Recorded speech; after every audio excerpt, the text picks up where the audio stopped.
सुधाकर रोजच्याप्रमाणे लवकर आवरून निघाला. तेवढ्यात आईने हाक मारली. "अरे ऐकलंस का? राणे काकांचा फोन आलेला काल." "हो का? मग काय म्हणाले काका? तब्येत बरी आहे ना त्यांची? खूप वर्ष झाली ना त्यांची भेट झालेली." "हो रे. अरे पण फोन यासाठी केलेला की त्यांची रमा आठवते का तुला? आपल्या सुमासोबत अभ्यासाला यायची आपल्या घरी." "हो ग आई, तिला कसा विसरेन. खूपच गोड होती. आणि हो, माझ्याशी बोलताना नेहमी लाजायची." "आई, आपण गाव सोडून बाबांच्या नोकरीसाठी नागपूरला आलो आणि इकडचेच झालो. पण गावाकडची मजाच वेगळी." "हो, पण काय करणार?" सुधाकर म्हणाला. "आई, मी कॉलेजला होतो तेव्हा राणे काका नेहमी म्हणायचे, मला जावई म्हणून देऊन टाका याला. आणि या त्यांच्या मस्करीला रमा खरं समजून लाजायची." "अरे हो, तिचं काय?" "अरे तिचं लग्न ठरले." "अगं, चांगलीच बातमी आहे की. कधी आहे लग्न?" "येत्या 14 तारखेला. आपल्या सगळ्यांना अगदी आग्रहाचं निमंत्रण दिलंय." "अगं आई, मला कसं जमेल? मला ऑफिसच्या कामासाठी 12 तारखेलाच मुंबईला जायचं आहे. तू आणि बाबा या जाऊन. मी तुमची जाण्याची सगळी व्यवस्था करतो." "बरं, चल मी निघतो. बाबा येतो मी." सुधाकरला ऑफिसला पोहोचायला थोडा उशीरच झाला. त्याच्या कॅबिनमध्ये जातो तोवरच शिपाई आला. "साहेब, तुम्हाला मोठ्या साहेबांनी बोलावले." "बरं, आलोच." म्हणून सुधाकर बॉसच्या केबिनमध्ये गेला. "May I coming sir?" "Yes, coming." "Sorry sir, आज थोडा लेट झालो." "It's okay." "अरे, तुला मुंबईला जायचं आहे, आहे ना लक्षात?" "ऑफकोर्स सर, 12 तारखेला निघणार आहे." "गुड. पण सुधाकर, तुला बहुतेक प्रोजेक्ट कंप्लीट होईपर्यंत तिकडेच राहावं लागेल. मग तुला कंपनीकडून राहायची व्यवस्था हवी की पर्सनल करशील?" "नाही सर, माझ्या ओळखीचे आहेत, मी करेन सोय." "ओके, मग लागा कामाला. Best of luck." "Thank you sir." संध्याकाळी नेहमीप्रमाणे बाबांची औषधी घेतली. आईला कॉल केला. "हॅलो आई, काही आणायचं का?" विचारले. आईने काही नाही आणायचे असं सांगून फोन ठेवला. 2 दिवस बाकी होते मुंबईला निघायला. सुधाकरचा मामेभाऊ मुंबईमध्येच राहायला होता. सुधाकरच्या अचानक लक्षात आले, तो करेल आपल्या राहण्याची व्यवस्था. मोबाईलमध्ये त्याचा नंबर शोधून त्याला कॉल केला. "हॅलो, राजेश का? मी सुधाकर बोलतोय." "अरे सुधाकर, बोल बोल. कशी आठवण काढलीस? काय म्हणतोय? बरे आहेत ना सगळे?" "अरे हो, मला तर बोलू देशील? मी मुंबईला येतोय. ऑफिसच्या कामासाठी माझी काही दिवस राहण्याची व्यवस्था होईल का कुठे?" "सुध्या, कुठे म्हणून काय विचारतो? आपलं घर आहे ना, मग दुसरीकडे कशाला सोय हवी?" "अरे तसं नाही. ऑफिसचं काम किती दिवस चालेल माहीत नाही. उगीच तुला त्रास नको." राजेश म्हणाला, "बरं ठीक आहे. आहेत ओळखीचे बाबांच्या. त्यांचा फ्लॅट सध्या खालीच असतो. ते गावीच राहतात. विचारून कळवतो सकाळी." "बरं चल बाय. भेटू आल्यावर." म्हणून फोन ठेवला. आईबाबांच्या जाण्याची पण सोय केली. ट्रॅव्हल्सची तिकीट बुक करून ठेवली. सकाळी राजेशचा कॉल आला, राहण्याची सगळी व्यवस्था होईल म्हणून. चला, राहण्याची सोय झाली म्हणजे मोठा प्रश्न सुटला. 12 तारखेला सकाळीच आटपून सुधाकर पहिल्या ट्रेनने मुंबईला निघाला. जवळपास आल्यावर राजेशला कॉल केला. "राजेश, मी थोड्या वेळात पोहोचेल. तू स्टेशनलाच भेट. तिथून आपण सरळ मला राहण्याची सोय केली आहेस तिथेच जाऊ." सुधाकर पोहोचायच्या अगोदर राजेश त्याची वाट बघत उभाच होता. भेटल्यावर राजेशने टॅक्सी बोलवली. दोघे टॅक्सीने रूमवर गेले. राजेश चावी घेऊन आलेला. दोघांनी सोसायटीत एंट्री केली तसं सुधाकर म्हणाला, "सोसायटी तर खूपच छान आहे."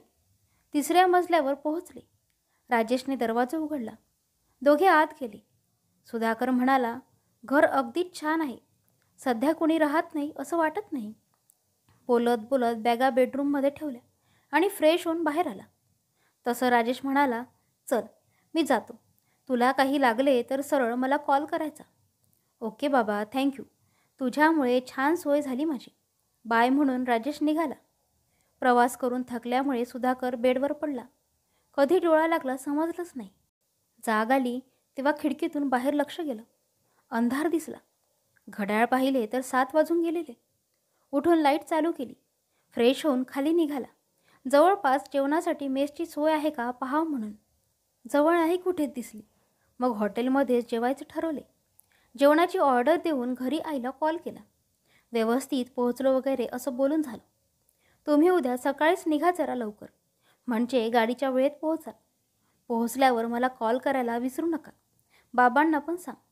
औषध सगळी सोबत घ्या. थंडी आहे, गरम कपडे घेऊन जा. गावी खूप थंडी असते. काळजी घ्या. आई पण तिकडून तेच सांगत होती. बोलून झालं तोपर्यंत जेवण आलं. जेवण करून परत रूमवर आला. उद्याच्या प्रोजेक्ट मीटिंगचं प्रिपरेशन लॅपटॉपवर करून सुधाकर झोपला. सकाळी रोजच्या रुटीनप्रमाणे आवराआवर करून ऑफिसला निघाला. जाताना कुठेतरी नाश्ता करू म्हणून खाली जाताना दुसऱ्या मजल्यावर 50च्या वयाच्या काकू भेटल्या. ओळख नव्हतीच, त्यामुळे फक्त स्माईल दिली. तसं काकू म्हणाल्या, नवीन दिसतोस, कुणाकडे पाहुणा म्हणून आलास का? नाही काकू, मी वरच्या मजल्यावर राहायला आलो आहे. थोडे दिवसासाठी ऑफिसचं काम संपलं की जाणार नागपूरला. एकटाच आहेस? हो, एकटाच. आई बाबा नागपूरला. चला बोलू नंतर म्हणून सुधाकर निघाला. काही लागलं तर सांग म्हणून काकूंनी पण दार बंद केलं. ऑफिसला जाऊन नवीन ओळखी करून घेतल्या. काम संपलं तसं येतानाच मेस शोधली. पत्ता आणि ॲडव्हान्स देऊन रूमवर आला. मुंबईच्या ऑफिसचा पहिला दिवस छान गेला असं स्वतःशी बोलत सुधाकर फ्रेश झाला. जेवण आलं मेसमधून. तसं गरम गरम जेवून घ्यावे म्हणून जेवायला बसला. तेवढ्यात बाबांचा कॉल आला. आम्ही गावी पोहोचलो. काळजी करू नकोस. सगळं व्यवस्थित आहे. तू स्वतःची काळजी घे असं म्हणून बाबांनी कॉल ठेवून पण दिला. बहुतेक पाहुणे असतील, खूप दिवसांनी भेटली सगळी मंडळी म्हणून कॉलवर जास्त बोलले नाही बाबा. जेवण आटपून तासभरासाठी प्रोजेक्टचं काम करत होता. जेमतेम 10 वाजत आले असतील आणि परत बाबांचा कॉल आला. बघून सुधाकर घाबरला. परत का कॉल आला असेल विचारातच फोन रिसीव्ह केला. हॅलो बाबा, काय झालं? असं एवढ्या उशिरा फोन? सर्व ठीक आहे ना? बाबा म्हणाले, काही ठीक नाही रे, सगळं केलं. अहो बाबा, काय झालं नीट सांगाल का? आई ठीक आहे ना? हो, आम्ही ठीकच आहोत, पण इकडचे काहीच ठीक नाही. का, काय झालं? अरे आपली रमा. बाबा काय झालं रमाला? अरे हळद समारंभ पार पडला अन ती तिच्या खोलीत गेली आणि 10 मिनिटे झाली असतील तोवर तिच्या रूमला आग लागली. ती एकटी होती रूममध्ये. हॉस्पिटलला नेलं आहे. 90% भाजली आहे असं डॉक्टर म्हणालेत. वाचण्याची शक्यता कमी आहे. हे काय होऊन बसलं बाबा? बाकी सगळे ठीक आहेत ना? बाकी ठीक आहेत सगळे. मी निघू का गावाकडे? नको, तू येऊन काय करशील? आम्ही आहोत सगळे. काळजी घ्या बाबा. मला कळवा तसं काही असेल तरी. हो कळवतो. चल ठेवतो. फोन कट झाला. सुधाकर शांतच बसला. त्याला अगोदरची रमा समोर दिसायला लागली. त्याच्यापेक्षा 3-4 वर्षांनी लहान होती. रमा आणि सुधाकरची बहीण सुमा सोबतच शाळेत होत्या. तेव्हा खूप सुंदर दिसायची, पण मी पाहिलेली खूप वर्ष झाली. आता तर खूपच सुंदर दिसत असेल. का घडलं असं तिच्यासोबत? देवा लवकर बरी कर तिला म्हणून सुधाकरनं हात जोडून देवास नमस्कार केला. प्रोजेक्ट बघण्यावर लक्ष लागेना. रमा, राणे काका, काकू समोर दिसत होते. लॅपटॉप बाजूला ठेवून तसाच विचार करत बेडवर पडून राहिला. पहाटेचे 4 वाजले असतील. पुन्हा फोन वाजला. बाबांचाच होता. हॅलो, बोला बाबा. अरे सुधाकर, रमा गेली रे सगळ्यांना सोडून. पुढे काय बोलावे काहीच सुचेना. हॅलो, ऐकतोयस ना? हो बाबा, पण कसं सगळं अचानक? देवापुढे कुणाचं काही चालत नाही बघ. बरं, आम्ही आता दशक्रिया होईपर्यंत गावीच थांबतो. तू पण काळजी घे. हो बाबा. फोन कट केला.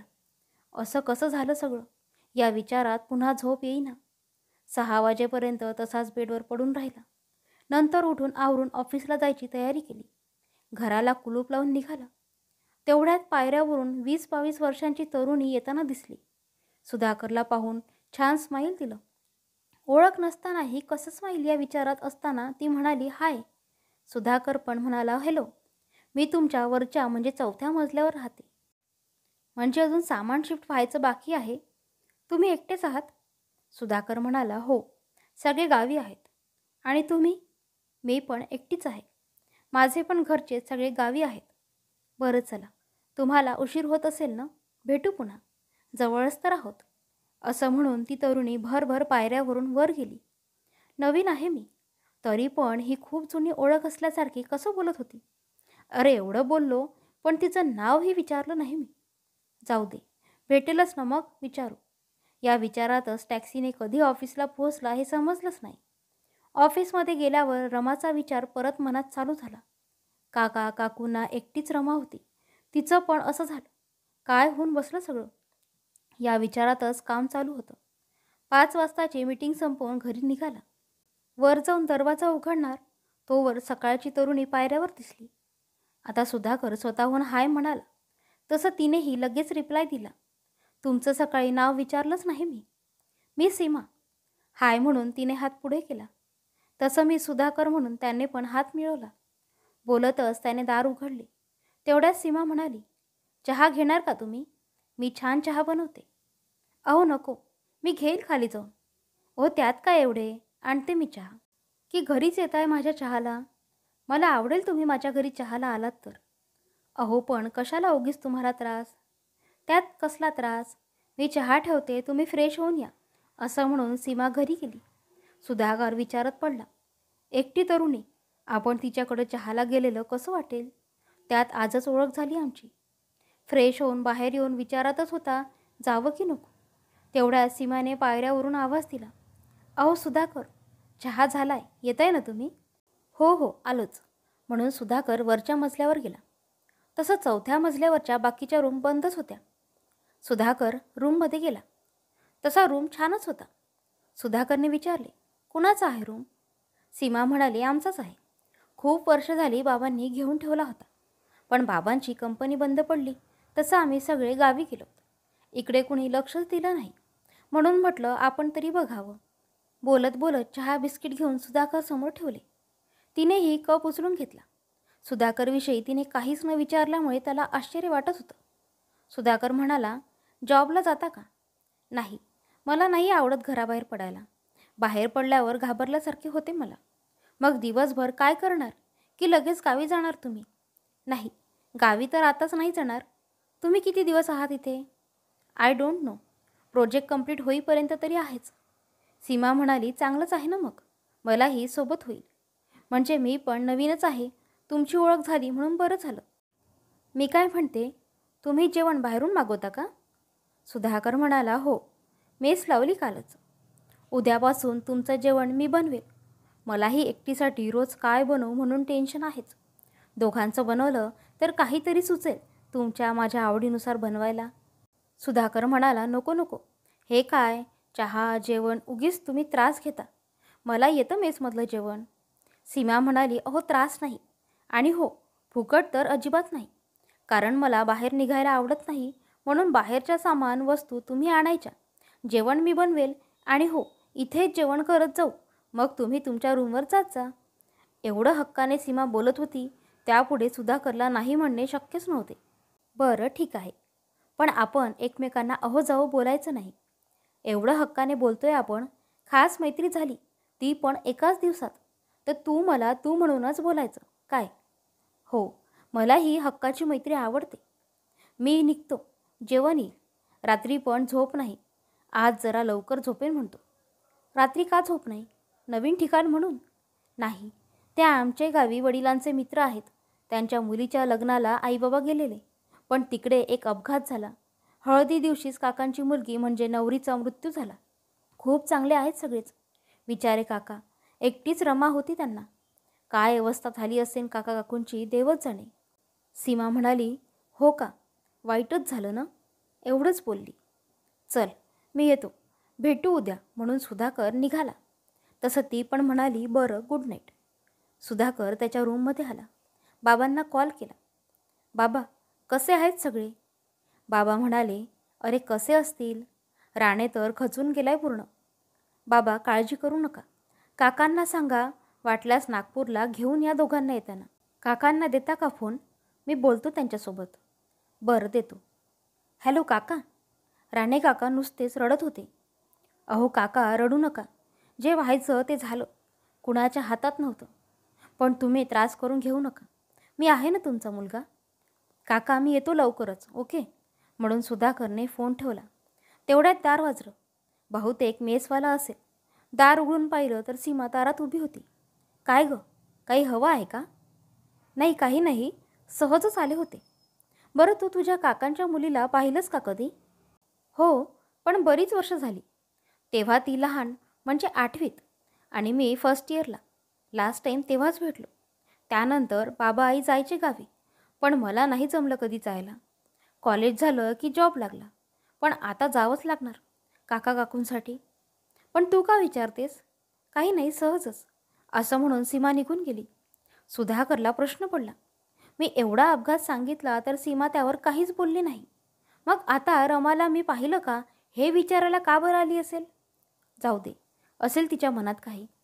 पण सीमा छानच आहे. आजकालच्या मुली लवकर कुणाशी जुळवून घेत नाही, पण ही खूपच मनमिळाऊ आहे, देखणी पण आहे. काय फालतू विचार करतोय मी पण. चांगली मैत्री जमली दोघात, आणि मी काय विचार करतोय. आता रोज सकाळी सीमा नाश्ता टिफिन सुधाकरला द्यायची, आणि ऑफिसवरून येताना सुधाकर घरातील गरजेच्या वस्तू घेऊन यायचा.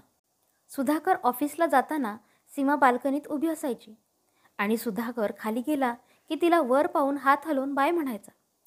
खालच्या काकू त्यांच्या बाल्कनीत तुळशीला पाणी घालत असत. सुधाकरने वर बघून बाय केलं की त्या पण वरती पाहून म्हणायच्या, कोण नाही वर आणि हा कुणाला हात दाखवतो, देव जाणे. अशातच महिना गेला. काका काकू नागपूरला थोडे दिवस राहून परत गावी गेले. रोज आईबाबांशी बोलणं व्हायचं फोनवर. प्रोजेक्ट कंप्लीट झालं तसं नागपूर ऑफिसला बॉसला मेल करून सर्व माहिती दिली. दुसऱ्या दिवशी सकाळीच बॉसचा फोन आला. बॉस म्हणाले, अभिनंदन सुधाकर, तुझा काल पाठवलेल्या प्रोजेक्टचं डील फायनल झालं. सुधाकर म्हणाला, थँक्यू सर. बॉस म्हणाले, अरे अजून एक गुड न्यूज आहे तुझ्यासाठी. अजून काय सर? अरे तुझं प्रमोशन झालं, आणि आता मुंबईच्या ऑफिसमध्ये तुझं ट्रान्सफर पण झालं आहे. तर तुला आता पुढेही तिकडेच राहून काम करायचं आहे. Okay sir, thank you sir, thank you very much. Good news घरी फोन करून सांगितली. आई बाबा पण खूप खुश झाले. आता ज्या घरात राहत होता तिकडेच राहण्याचा निर्णय त्याने घेतला. आता कायमस्वरूपी राहायचे म्हणजे फुकट नको, म्हणून त्याने राकेशला भेटून सांगितले. राकेशने पण अभिनंदन केले, आणि जे तुला भाडं द्यायचं असेल ते ठरवून दे असं म्हणाला. सीमाला सांगावी का बातमी असा विचार करत घरी निघाला. दारात पोहोचणार तेवढ्यात सीमा खाली आली. चल, तुझ्यासाठी खीर बनवली आहे मी. कोणत्या खुशीत खीर? अरे बातमी गोड असेल तर खायला पण गोडच हवं ना. तुला कसं माहीत गोड बातमी आहे म्हणून? अरे ते तुझ्या चेहऱ्यावर दिसत आहे. बरं चल, खीर थंड होईल. कधी कधी सीमा जे वागायची ते सुधाकरसाठी अनपेक्षित असायचं. असंच दोघांचं चालू होतं, आणि दोघे एकमेकांच्या प्रेमात कधी पडले दोघांनाही समजलंच नाही. सीमा दिसायला खूपच सुंदर होती. तिच्या सुंदरतेत नावाप्रमाणे काहीच सीमा नव्हती. 6-7 महिने उलटून गेले. घरी कसं सांगावं, आताच नको बघू नंतर, असं सुधाकर विचार करत होता. एक दिवस बाबांचा फोन आला. तुझ्या लग्नासाठी आम्ही मुलगी पाहतोय. आपल्या नातलगातली आहे. तू पण बघून घे, म्हणजे आम्हाला बोलणीसाठी बरं. सुधाकरला काय बोलावं कळेना. सीमाबद्दल सांगावं का बाबांना? समजून घेतील का ते? अरे बोलशील का काही? समोरून बाबांचा आवाज आला तसं धाडस करून सुधाकर म्हणाला, बाबा, माझं एका मुलीवर प्रेम आहे. खूप सुंदर सुशील आहे. तुम्ही पण तिला पाहून पसंत कराल. सॉरी बाबा, मी निर्णय तुम्हाला न सांगता घेतला. अरे आम्हाला पण असंच काही वाटत होतं तुझ्याबद्दल, म्हणूनच लग्नाचा विषय काढला. म्हणजे हो बाबा? म्हणजे हल्ली तुझं फोन करणं खूप कमी झाले. तुझ्या आईला शंका आली, कुठल्या मुलीच्या तर प्रेमात नाही पडला, म्हणून आम्ही सहजच लग्नाचा विषय काढला, आणि तुझ्या आईची शंका खरी ठरली.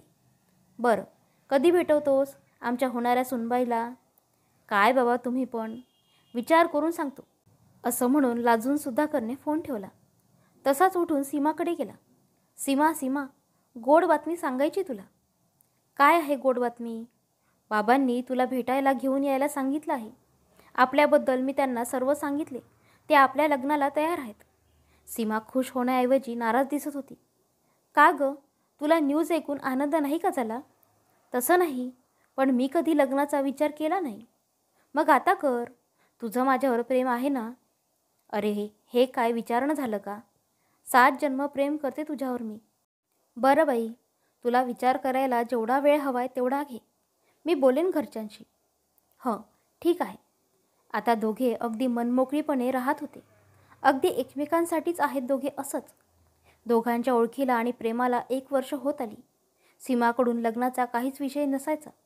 सुधाकरला वाटे बहुतेक घरचे तयार नसतील तिच्या, म्हणून तोही कधी विचारून तिला डिस्टर्ब करत नसे. एक दिवस आईचा फोन आला. हा बोल आई, कशी आहेस? मी बरी आहे. तू कसा आहेस? आणि आमची होणारी सूनबाई कशी आहे? हो आई, आम्ही दोघे पण चांगले आहोत. मी काय म्हणते सुधाकर, तू येत्या पौर्णिमेला इकडे येतोस का? का गं, काही खास आहे का? आई म्हणाली, हो, खासच आहे. आपल्या रमाला जाऊन वर्ष होते. तिचं प्रथम वर्षश्राद्ध आहे पौर्णिमेला. तू कोणत्याच विधीला नव्हतास, म्हणून आता तू आलास तर बरं होईल. राणे भाऊजींना पण बरं वाटेल. आणि येताना दोघे पण या. तुमच्या लग्नाचं पण फिक्स करून टाकू. बरं बरं आई, नक्की येतो. तू नको काळजी करू. काका पण मला बाबांपेक्षा कमी नाहीत. आता त्यांना बघण्याची जिम्मेदारी पण माझीच ना. बोलून झालं, फोन ठेवला. तसं कॅलेंडरकडे पाहिलं तर फक्त 4 दिवसावर पौर्णिमा होती. सीमाला सांगायला हवं म्हणून सीमाच्या रूममध्ये गेला. सीमा झोपली होती. अंग गरम होतं. सीमा, काय गं, काय झालं, झोपलीस का? अरे काही नाही, थोडी कणकण आली आहे, बाकी काही नाही. चल डॉक्टरकडे जाऊ. नको, आता थोड्या वेळात बरं वाटेल. थांब, मी मेडिकलमधून गोळ्या घेऊन येतो, म्हणून सुधाकर बाहेर पडला. मेडिकलमधून गोळ्या घेतल्या. घरी आला. सीमाला गोळी दिली. चहा बनवून देतो म्हणाला, पण सीमा नको म्हणाली. बरं सीमा, तुला काही सांगायचं आहे. सांग ना मग, त्यात काय?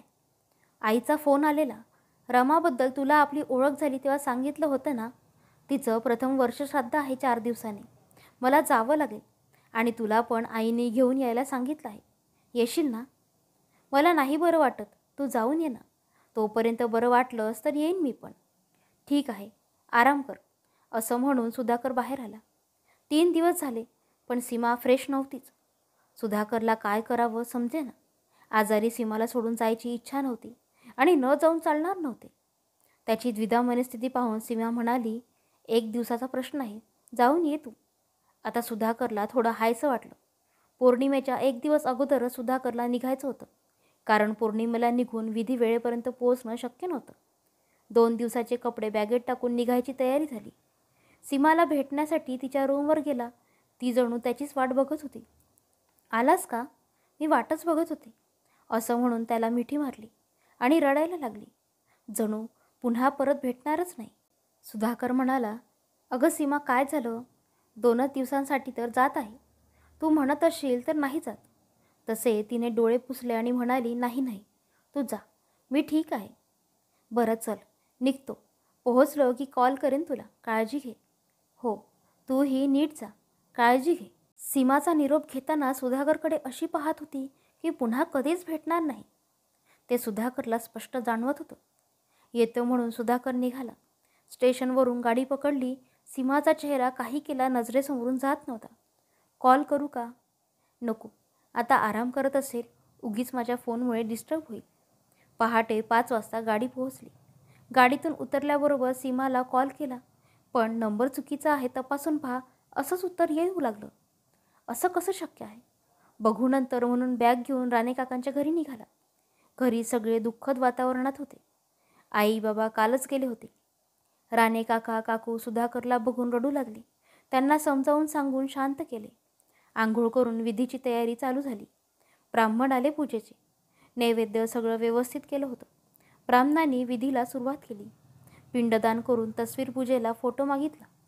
काकू फोटो घेऊन आल्या. सुधाकर पुढे बसला होता. त्याच्या हातात दिला. सुधाकरने फोटोवरील पेपर काढला. ब्राह्मणाकडे देण्यासाठी फोटो सरळ केला. आणि काय, एका क्षणात सुधाकरला चक्क घाम फुटला. फोटोमधील तरुणी दुसरी तिसरी कोणी नसून सीमा होती. हे कसं शक्य आहे? असं तोंडातून निघाले तसं बाजूला बसलेले बाबा म्हणाले, शक्य नव्हतं तेच झालं. काय करणार? नशिबापुढे कुणाचे काही चालत नाही. तेवढ्यातून उठून सुधाकर बाजूला जाऊन सीमाला कॉल करू लागला, पण काहीच उपयोग नव्हता. नंबर लागतच नव्हता. काहीच सुचत नव्हतं. मग थोडं शांत डोक्याने विचार केला की सेम दिसणारी व्यक्ती असतात म्हणे, तसेच काही असेल. रमा आणि सीमा सारख्याच दिसत असतील. मनाची उगीच समजूत घालून परत विधीला येऊन बसला, पण मनात वेगळंच चालू होतं. 2 तासात विधी पूर्ण झाल्या. लगेच बॅग घेऊन सगळ्यांना सांगितलं, ऑफिसमधून ताबडतोब बोलावलं आहे, मला लगेच निघावं लागेल. कुणाच्याही परवानगीची वाट न बघता तडक निघाला. मिळेल त्या गाडीने मुंबईला लवकरात लवकर पोहोचून काय प्रकार आहे ते जाणून घ्यायचे होते. मिळेल त्या गाडीने एकदाचा मुंबईत पोहोचला. टॅक्सी करून घरी आला. सरळ 4थ्या मजल्यावर गेला. दाराला कुलूप होतं. परत सीमाचा फोन ट्राय केला, पण तेच. आज तेच दार वेगळं वाटत होतं. असं वाटत होतं खूप वर्ष तिथे कोणी राहत नसल्यासारखं. काय प्रकार आहे काही समजत नव्हतं.